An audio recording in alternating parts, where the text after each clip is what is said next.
இந்த 3ஆம் இடம் அப்படின்னு சொல்லக்கூடிய முயற்சி ஸ்தானத்திற்கு சனி பகவான் பயிற்சி ஆகும் பொழுது பொதுவாக சனியினுடைய பார்வை அப்படிங்கிறது 3, 7, 10 அப்படின்னு சொல்லக்கூடியது.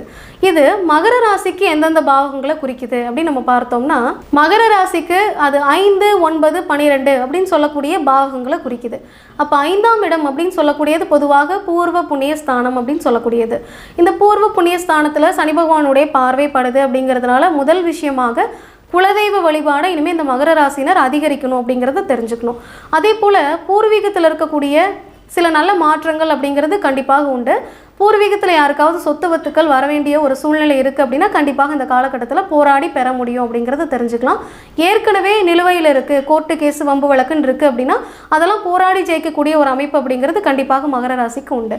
அதே போல் இந்த பூர்வ புண்ணிய ஸ்தானம் அப்படின்னு சொல்லக்கூடியது குடும்ப ரீதியான விஷயங்கள், பூர்வீகம், அதே போல் குழந்தைகள் பற்றிய விஷயங்கள், குழந்தைக்காக ட்ரீட்மெண்ட் எடுத்துகிட்டு இருக்கிறவங்களுக்கு குழந்தை பேர் கிடைக்கக்கூடிய ஒரு அமைப்பு அப்படிங்கிறது, அதே போல் மன ரீதியான முடிவெடுக்கக்கூடிய நல்ல மாற்றங்கள் அப்படிங்கிறது, காதல் நிலை சம்மந்தப்பட்ட விஷயங்கள், இதெல்லாம் மகர ராசிக்கு நல்ல ஒரு மாற்றம் அப்படிங்கிறது உண்டு.